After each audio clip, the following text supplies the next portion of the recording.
Okay, this is the first ever J&A college football talk. We're going to be talking primarily Tennessee because we're in Knoxville. Sorry. But we'll also be covering the SEC, top 25 college football. We'll try to cover as much nationally as we can, but, again, this is Tennessee, SEC country, so it's going to be about Tennessee and the SEC primarily. We're going to go ahead and start. My name is Aaron. This is Justin. What's up? And we're going to start with an SEC preview, and we'll start with Alabama. The main question I have about them is, are they going to continue their domination? I mean, this team has been dominant, of course, for the past 5-6 years. Will they continue that? They've got a lot of roster turnover this year on defense. Going to see a new quarterback. You're going to be seeing new running backs. Their offensive line should be stout. Defensive line should be stout. Linebackers are probably going to be stout. The back end's going to be stout. They're going to be dominant on defense like they are every year. It doesn't matter to me. First and foremost, I hate Alabama. I want that to be if there's anyone from Alabama listening, I don't really care for your team at all. I hope they lose every game. That being said, I think they're probably going to win 10 games. Whoever you plug into Nick Saban's system, I don't think it matters. How many national titles have they won in the last 2 years? One. Just one? 1 out of 2? That's pretty good. Yeah. And I think they've had a different quarterback each year, right? Oh, yeah. So they're going to have another quarterback this year. I like their odds. I'm just going to jump the shark here. I think they're going to win the SEC West. I think they're going to win the SEC, and I think they're going to win the national title. Arkansas. I don't really see this team as being anything other than spoiling the season. Top contenders are going to have their season ruined by Arkansas. You can throw LSU into the mix with them. Other than that, 7-8 wins is what Arkansas's top is. I kind of disagree with you there. I think Arkansas has a chance to step up, maybe even slide into the 2 or 3 spot in the West. Bielema, he sticks to his guns. He's a power run defense guy. And I think he's going to do that better than LSU this year. I think you're right. They're probably going to sneak up and grab a few wins that you wouldn't expect him to get. And the guys seem to play hard for Bielema. They beat Tennessee last year. Tennessee gave them their best shot, came out and returned that opening kick, buried them. I think they got up 14 in the first half, or in the first quarter. Yeah. And, I think those guys play hard for Bielema. He won at Wisconsin. He's definitely behind the 8 ball coming into the West. I thought he was crazy for even taking the job. I mean, who wants to go against Miles and Saban every year?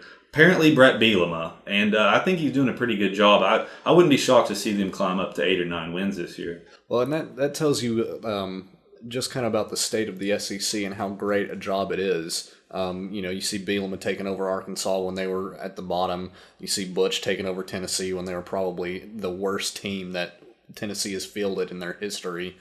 So after that, we'll move on to Auburn. I think this will be Malzahn's last year. I don't really see with the, bringing in a new quarterback, unless he finds a way to put lightning back in the bottle that he found his first year.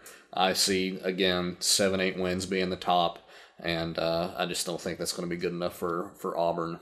Yeah, it might not be good enough, but for some crazy reason, I trust Gus Malzahn. I think it's all about his system. Can he plug guys into that system that's so hard to defend every year? And you look at his history of offenses, everywhere he's gone, his offenses have just exploded pretty much. Tulsa, his first stop at Auburn. Can they continue to improve on defense? They lost their coordinator, Muschamp. And also, their defense was pretty good the second half of the season. They gave up 30 to Idaho, but they also played Alabama, and they pulled some of those games out. And their run game was pretty stout. They had, I believe they had 24 rushing touchdowns last year. So they're going to pound the ball. And what wins games, it's, in my opinion, rushing the ball and defense. So can they play defense? Because I think they'll be able to run the ball. But you also have to realize that the run game being the primary driving force, they lost Jovan Robinson. I mean, who are they going to get to run? That's a good point. I kind of feel like his system's a little bit like Oregon. You can plug in the same type. How many 5'6", 160-pound guys did Oregon have that you just plug them in every year? Can he do it? We'll find out. I wouldn't be surprised to see them though jump up maybe 7 wins, but 7 wins might still get him fired. Yeah. Now Florida. The main question is Luke Del Rio going to be the quarterback that can take them back to what Will Grier was as far as getting some offensive pressure. I don't think their defense is going to be as good last year. I think the further away you get from Muschamp, the more, I guess, the less dominant it's going to be. Not that it's ever going to be a terrible defense, but it's not going to be to that level that Will Muschamp had them at. And also, you've seen, the big criticism I hear about Luke Del Rio is that he's never been the starter anywhere he's ever been. So, I mean, what makes him so much better now that he's gotten to Florida? They should have a beast running back in Mark Thompson, and if he's what he's billed as, then maybe Luke Del Rio won't have to do as much. But again, it's a huge question mark on offense with them, and again, I don't think their defense is going to be as dominant. Yeah, I think their defense will take a step back, but as good as Muschamp is at defense, I think McElwain is that good at offense. With this personnel, I don't expect him to contend.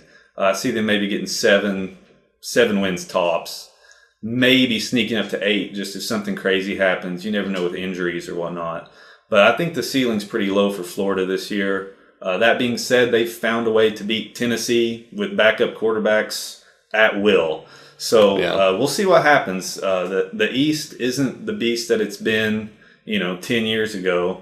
So to see them sneak up to 7, I think realistically would be a pretty good year for them. Yeah, 7-8 wins is probably a good starting point. They've of course proven that they can overachieve even with garbage quarterback play like they had last year. Again, this was in a down East after they had already played arguably their toughest game in Tennessee. 8-9 wins right around in there. If they get to 9, I will be shocked. I'll be completely shocked, and I will wonder what happened. I'll wake up like Rip Van Winkle probably, have missed the whole season if they get to 9 wins. Yeah, and that's another thing that I forgot. Their offensive line is not great to begin with, and they've been taking injuries. I know he was a rotational guy, but those rotational guys are what takes the pressure off your starters, so that they're not getting gassed towards the end. So is that offensive line going to be able to give them the push that they need to run the ball? Are they going to be able to hold off the pass rushing that you're seeing a resurgence in college football, especially off the ends? Are they going to be able to stop that with their tackles to protect their quarterback? A lot of questions. 7 wins. Yeah. Next is Georgia. I've heard that Jacob Eason is going to come in and be, like basically what they talk about. He's going to be all world. He's going to be just beating people senseless. He's going to be Peyton Manning the way he was in his 4th year and his 1st year. Historically, you look at starting true freshman quarterbacks, number one, they never start game 1. They always get plugged into a system that's already set up, which they're having to learn a whole new system under Jim Chaney, who at least when he was at Tennessee was pass heavy. Of course, he had a lot better wide receivers and quarterback than he had running backs, and I've also heard that I haven't confirmed this for myself, but I've heard that at Arkansas he ran the ball a lot. I know when he was at Pitt, they were pass heavy. Again, that could just be because they had quarterbacks and wide receivers better than their running backs. With Georgia, I see 7 wins, maybe. I don't think their defense is going to be very good. Outside of Maurice Smith and Lorenzo Carter, what names really stand out on their roster? I just don't see any. And defensive line, of course, is the biggest. Is always where the lines in general are where your tempo is started. That kind of set the tone for how your defense is going to do, and I just don't see them being very good on defense. Being Tennessee fans, the Georgia games kind of become our rivalry lately. They've all been really good games. And I'm going to disagree with you. I wouldn't be shocked to see Georgia win the East. You look at the supporting cast, Georgia's got athletes. The real wild card for me is their coaching, their head coaching. You got a first-time head coach with a freshman quarterback potentially. That could be a recipe for disaster. You could melt down, have 5 wins, which I'd love to see. I don't think they should have fired Rick. I think they're going to regret that decision. But conversely, I could see them shoot up to 9 wins in the Down East. They're going to beat Missouri, Kentucky, Vandy. I think they beat Florida. The Tennessee game, anything could happen. So they're probably my second pick to win the East beside Tennessee. Well, and that's kind of the thing that if I were a Georgia fan, I would be hoping that we didn't do. I'd be hoping that we didn't screw ourselves like Tennessee did with firing Fulmer. I mean, I think it was a good decision. I just think that my main problem with that firing was the AD. I think Mike Hamilton was just a terrible decision maker. Hired horrible coaches afterwards.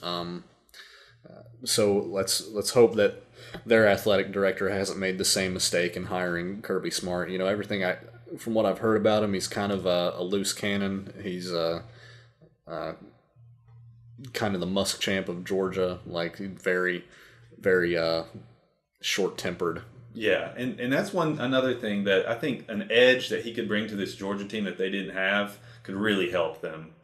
Rick was such an even-keel guy. Maybe a little bit of a culture change is all this team needs. I mean, how many games did they win last year? 10 games? Yeah, I think 10 with the bowl win. Yeah, 10 with the bowl, and they fired their coach. So this is going to be a really interesting season. Georgia is a team I have my eye on. Yeah. I just see question marks. And moving on to Kentucky, will they make a bowl game? I don't know, man. I think they flipped their entire supporting staff, basically, other than Mark Stoops, and it just makes you wonder. It's kind of like one of those last ditch desperation moves to try to get yourself bowl eligible, reminiscent of the last year of Dooley, and I mean, you see that they have some of the players in place to do it. But again, SEC is all about the trenches, and that's where I see the deficiencies. Yeah, I see Kentucky making a bowl. They'll probably hang another banner outside their stadium like they did with the Liberty Bowl. They're so proud of that stuff.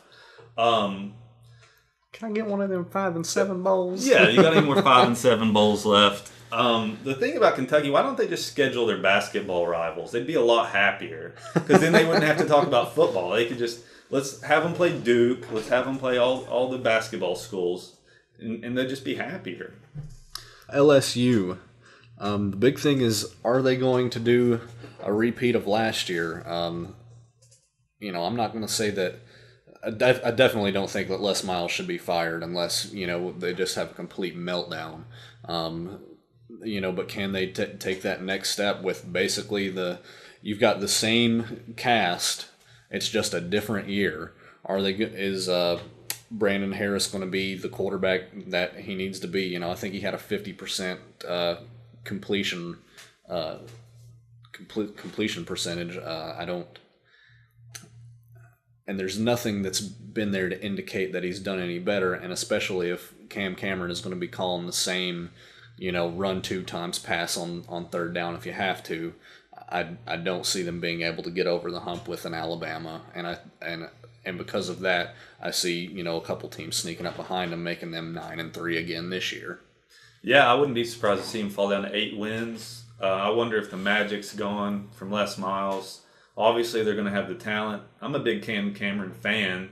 The games I've watched of LSU, I don't have any problem with their offense. But I think they've lost the magic. I see them falling down to 8 wins and possibly 3rd or 4th in the West. Okay, Ole Miss. The big question with them is, are they going to be able to get over the distractions of the NCAA investigation and things like that? I mean, it's not that they're obviously a talented football team. They beat Alabama 2 years in a row, which nobody's done in who knows how long. Is Hugh Freeze going to be able to bring his team up to that level, get them to the next level, not to have these? You can't really necessarily call it a collapse against Arkansas last year because they played really well, but it's just, are they going to be able to to take the next step to dominate the teams that they need to and beat Alabama to win the West and go to their very first SEC championship game. It comes down to quarterback play for me. And Chad Kelly, he's probably the most hyped quarterback right now other than Dobbs. Most teams would like to have Chad Kelly. And I think that says a lot. If you're willing to trade your starting quarterback, the most important position on the field, for another team's quarterback, then I think they already have the advantage on you. And they do have talent everywhere else. Hugh Freeze is a pretty good coach, but like you said, can they overcome the stuff that's going? When's the hammer going to come down, Ole Miss? Yeah. That's what everyone had been talking about before there was even any inkling of anything coming out. I think they do. I can see them finishing second in the West. I have them down for 9 wins. Okay. Yeah, that sounds about right. They have a tough schedule, though. That schedule is front-loaded, so that's going to determine, I think, their whole season. Yeah, I guess the 3 losses you could look to would be FSU, Alabama, and LSU. Those would be 3. That's not stretching your imagination at all to see them lose those 3 games. Mississippi State, what are they going to look like without Dak Prescott? Who knows? We've seen Dan Mullen pull lesser talent up to a higher playing level. Is he going to be able to continue that? I don't see them being below 6-6, but how much higher they get from 6-6, I don't know. 7-8 wins seems to be their season for me. I got them missing a bowl this year because someone has to lose those SEC West games. That's true. It just boils down to that. If you put them in the East, I see them definitely making a bowl because Mullen's a very good offensive coach. But in the West, someone's got to lose, and this year I think it's Mississippi State. Okay. Missouri, are they going to be able to go back to their former glory? Of course, 2 SEC East titles back to back. That's, the East was down, but I mean, it's not small potatoes to accomplish that, even when the East is down. And I guess the big thing is that you're switching from Gary Pinkel, who's been able to get.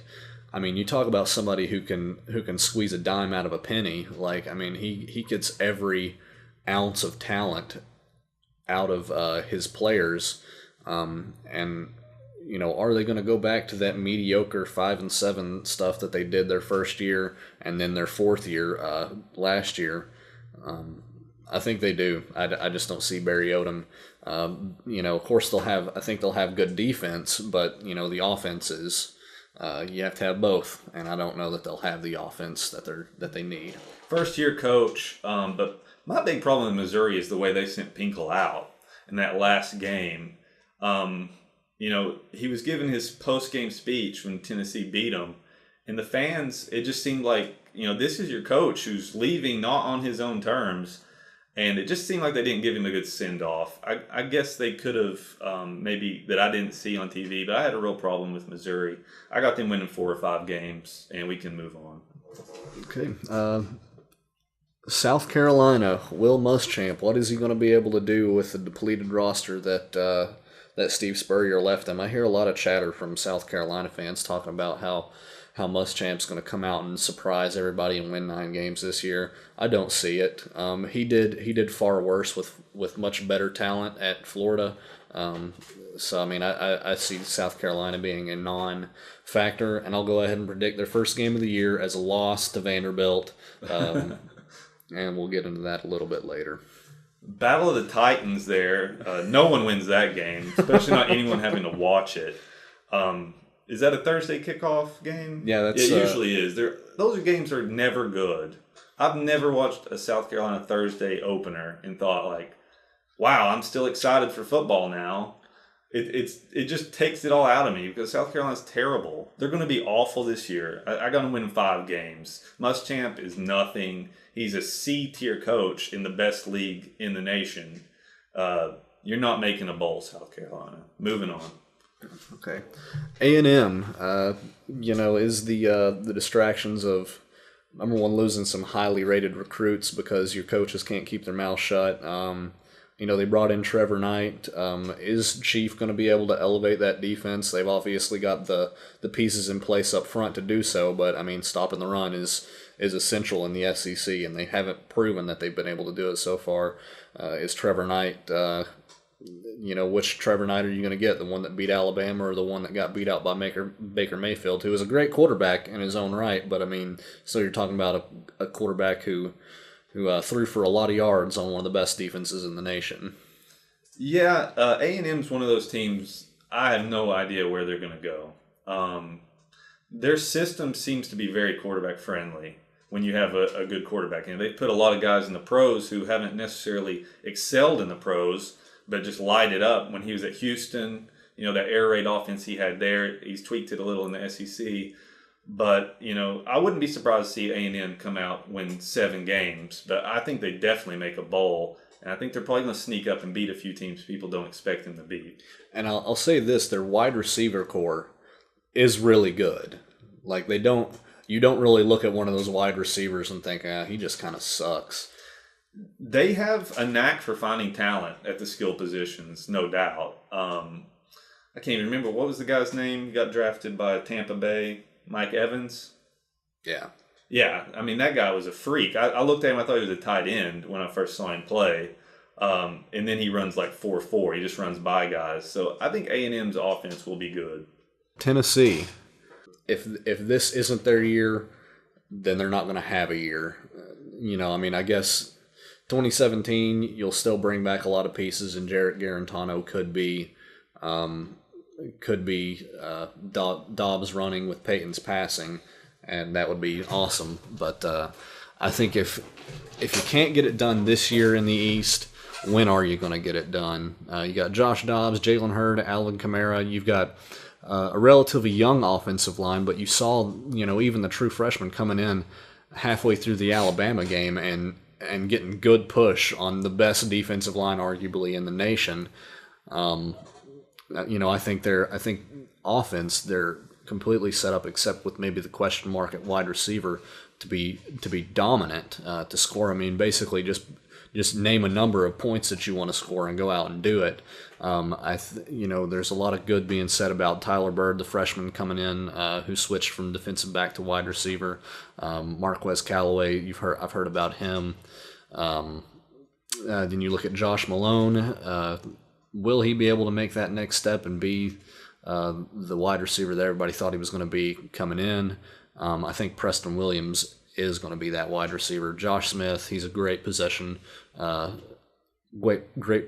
possession wide receiver out of the slot, and I think that's what it comes down to. Are those wide receivers going to, and Josh Dobbs going to be able to get on the same page? I don't worry about the running game at all, and I think the offensive line will do fine with protecting Dobbs and get him push.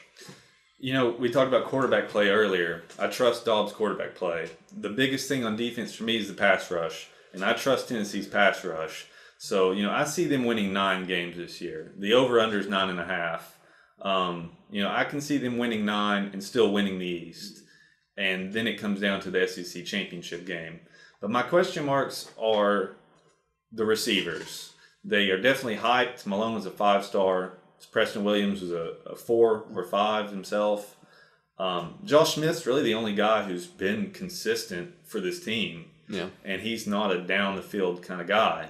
And that's what Tennessee's offense was missing was those splash plays, those, deep routes, those post patterns, stuff like that. They're hitting little 4-yard hitches all day and running the ball, which works. But if you want to take that next step and not just worry about winning the East, then you're going to have to get play out of those receivers, and I'm not convinced you're going to get it. Okay. I think the defensive front is going to be I don't see any reason why Tennessee can't absolutely dominate the East this year. Like, I don't see why you can't have Florida come into your place and you just beat the brakes off of them. They don't have an offensive line to speak of, and even if your defense, Tennessee scored 28 points on Florida's defense last year, which again I think is going to be not as good as last year's defense. So Tennessee doesn't have any problem scoring points on anybody. I just don't think that Florida will have the offense to score any points back. The other thing, talking about players like Khalil McKenzie, he's dropped 20-something pounds. I wanted him to gain 20-something pounds. You wanted him to be at 360? Yeah, I want to run like a 2-5 defense. I want Tuttle and McKenzie on like a Burger King diet, 400 pounds each, just clogging the middle. They wouldn't be able to move out of the middle, that's for sure. You wouldn't be able to move them, yeah. But no, Khalil McKenzie's he's 320-something pounds and runs over 16 miles an hour. Like, you really want to face that? That doesn't happen in nature. No. Like humans aren't supposed to get to this point. It's incredibly scary. And then again, Shai Tuttle should be back, and he was really starting to come into his own until Kublano from Georgia that was probably one of the dirtiest shots I've ever seen in college football outside of the Arkansas player dismantling the Vanderbilt guy who was didn't even touch the football and just got his clock cleaned for no reason. That would probably, the Kublano hit is probably second to that. Did you see where they put him on the ticket for the Tennessee game? Oh, yeah. I mean, and it's like these, they're not stupid at Georgia. They know what happened. You know that? I guess not. They fired Rick. That's very true. Yeah, I guess there's some questionable things. And then I'm just Georgia fans, man,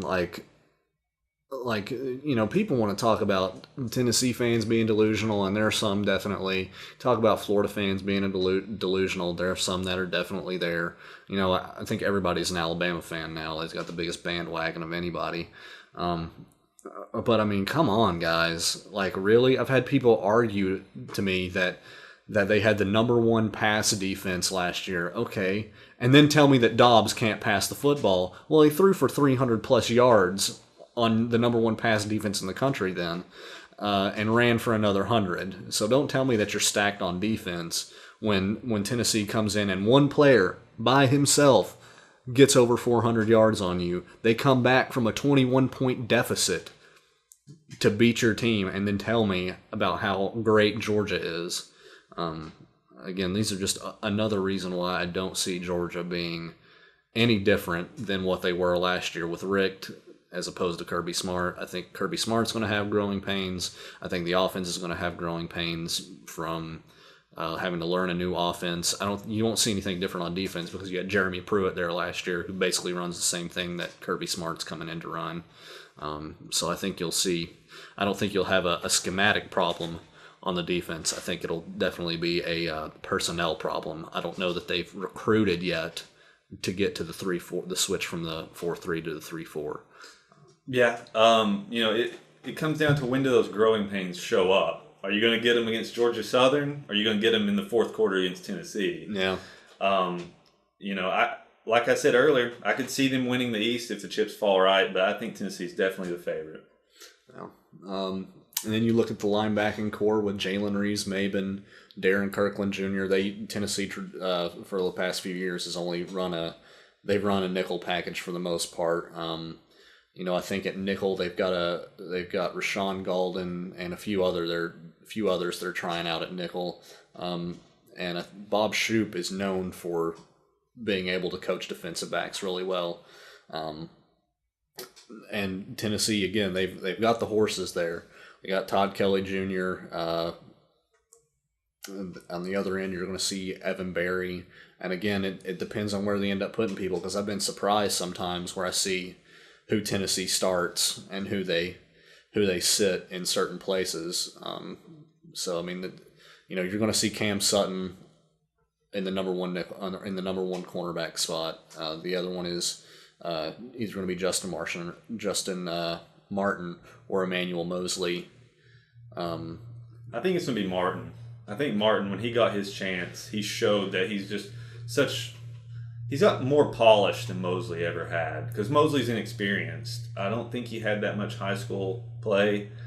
He got recruited basically for need, if I recall, and based on potential. He seemed just lost with the ball in the air at times, where Martin, I like his instincts a lot better.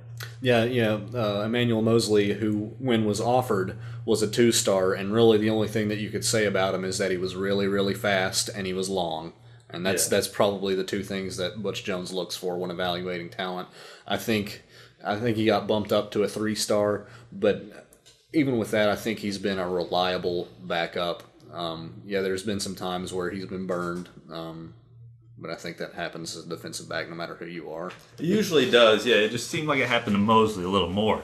But we talked about this a few weeks ago, was our third down pass rush, where I want to see Kongbo, Barnett inside, Phillips, and Vereen on the outside. If it's 3rd and 13, you just say, go get the quarterback. I don't see anyone wanting to play offensive line against that lineup right there. Yeah, and if I'm not mistaken, I know Kongbo can run more than 16. I'll have to go back and look. He might be in the 20+ club. But I mean, that dude is big, fast, scary. He's put on weight. Like, he was a beast to begin with, and he's put on weight. I think his name just makes him stronger. That's just the best last name. Like, he's going for that last rep, and like, come on, Kongbo. He just powers it out. And he is a workout warrior for sure. No doubt. But yeah, I mean, and Kongbo is a guy they're talking about maybe moving in on the inside for certain sets. Again, especially on a third down pass situation, why not? You know, he's big enough to play interior. And he's fast enough to play on the outside, so why not flip him around a little bit, see what you can get out of him. Yeah, I like moving him inside. You know, I looked at some of his tape from junior college. His best move is an inside move. Will that work on a guard where you got a center helping you? I don't know. But most of the times when he was beating tackles for his sacks, I think he had 12 last year, it was an inside move. Maybe it's that threat of speed going outside and then I can go inside and beat you. Will that translate to the middle? I want to find out because he's going to be fun to watch. Yeah. And the other wild card on that defensive line, because that's, if there's one place where Tennessee is thin, it's in that defensive interior. And are they going to get Alexis Johnson back? He's been cleared by the student judicial committee, whatever they had. Butch Jones has said recently that his status hasn't changed. When I first heard about what he did with the assault and everything, and false imprisonment, they've dropped a lot of those charges. I don't know for exactly what reason, but my initial thing was I hope he never sees the field, especially after all the Title IX issues that Tennessee has dealt with. Like, you don't need another reason to look at Tennessee's players' treatment of women as anything but on the up and up. But I mean, of course, now the decision is kind of in their hands. He pled guilty in court, but he's been cleared by the student judicial committee, whatever they have. So I mean, and he would be a good, certainly now he wouldn't be able to just start day one. He would need a little bit of development because he's just been out of it for so long. And I mean, how. It's a completely different thing when you're trying to train yourself on your own, or maybe even with the help, as to when you're in an actual, football strength and conditioning program. Yeah, and he wasn't going to start ahead of Tuttle or if healthy, or McKenzie, or probably even Vickers anyway. Yeah. But it's nice to have those bodies inside, because if anyone's going to take a beating, it's those guys. There's always attrition. From what I've heard, and we're filming this, or taping this on August 18th, the roster balloons up a few spots next week, and that's when they're probably going to slot him in there. So they're just waiting on those few extra spots to get him in there and get him some reps. Okay. The last one to talk about is Vanderbilt, whatever you want to call them. Worst team in the SEC. And really, I'm only saying that because I don't like them. It's, our in-state rival, which I never really considered a rival until James Franklin came along, and now I don't care if we score 100 points on him. I do like Derek Mason as a coach. I think he's obviously a very talented defensive coach, because he's getting probably the best defense you can out of those Vanderbilt players. They've got a nice piece with Ralph Webb on offense. Is Kyle Schumer going to be that answer they've been looking for on quarterback consistently? Justin's shaking his head no. Nah. I tend to agree a little bit with that. I think he'll show flashes of greatness, and then he'll go back to being pummeled by the SEC defensive linemen.